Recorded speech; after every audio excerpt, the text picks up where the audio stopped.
advice on casting demons out of children. Is it biblical? Yes, it is biblical. Matthew 15:22, there was a Syrophoenician woman that came to Jesus asking for deliverance on behalf of her daughter. Mark chapter 9, verse 17, there was a man who had a son that was demonized, throwing him in the water and throwing him in the fire. Children's deliverance is biblical, but you need to first determine, does my kid even have a demon? And this will help. What will help you is the Holy Spirit. 1 Corinthians 12, the gift of discernment. God will help you discern if your child has a demonic spirit. If your child doesn't have a demon, please stop bringing them for deliverance. You're just really hurting them at that point. See if they have a demon. The Holy Spirit will reveal it to you. Use discernment. Don't keep bringing up your kid, trying to do deliverance on them when they don't have a demon. Again, I'm telling you, you're just going to hurt them by doing that.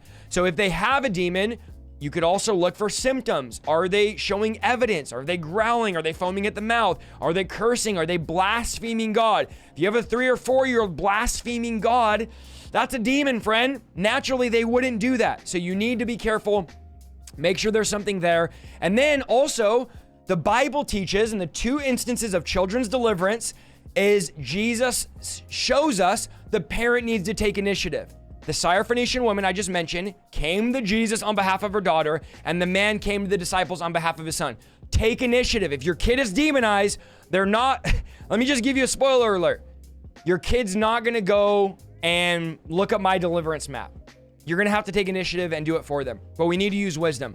I had a young boy, was 9 or 10 years old, sweetest young boy, and his mom said, hey, he's having all these symptoms, and this was just last year. Actually, yeah, it was actually less than a year ago. Having all these symptoms, she said, it's my first time at a deliverance service. I don't really know much what's going on, but my son has been doing all of these sexual things, saying all of these weird things. I don't know where he's learning it. I believe maybe he has a demon. He's, again, the sweetest 9 or 10-year-old little boy. I looked at him, I said, hey, buddy, can I pray for you? Yes. Hey, your mom said you're going through these things. Is it true? Yes. Okay, do you want me to pray that those things would leave you? Yes. So I started praying for this little boy. Seemed like the nice little boy.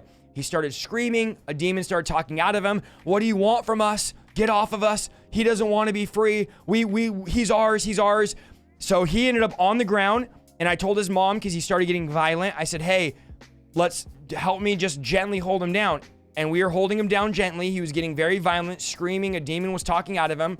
And this was not long ago. And an usher came and pinned him down and was leaning. The usher was like a 200-pound guy, was putting all his weight on that little boy's wrist. And that little boy genuinely started to cry. And I recognized that wasn't the demon crying. That was the little boy crying. And I smacked the usher. I was like, dude, get off of him. Stop.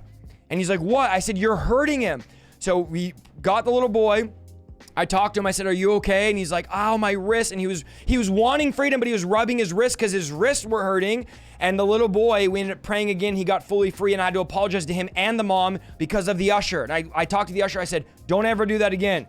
You don't need to put your weight on a 9-year-old boy. We were gently holding him down while we were praying for him. His mom was gently holding him as I'm praying, and he was getting a bit violent, but we don't put our full weight. So use caution.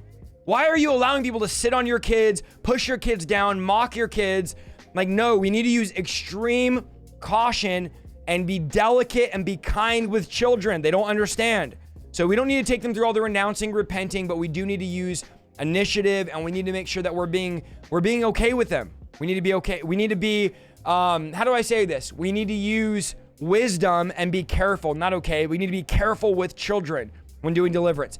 Let me recommend this. Frank Hammond has a book called Children's Deliverance. Go check that book out. And that was not at my home church. What I just said was not at my home church. I was traveling. So those of you that are saying, oh, that must have been so-and-so. No, it wasn't. It was not at the home church.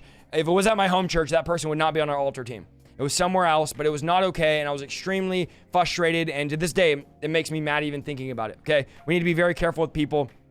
We need to also make sure that we realize that God will honor, let me word this properly, the faith of the parents. God honors our faith as parents. So have faith and go after it. Go after it. Take them for deliverance. Pray deliverance over them. I just recommend you going through deliverance and then taking them through deliverance.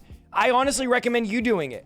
If you have the kid there, go through deliverance yourself. Find someone on the map. Find someone in the core group. Get deliverance yourself. And then take your kids through deliverance. I recommend, it's not required, but I recommend you getting deliverance first.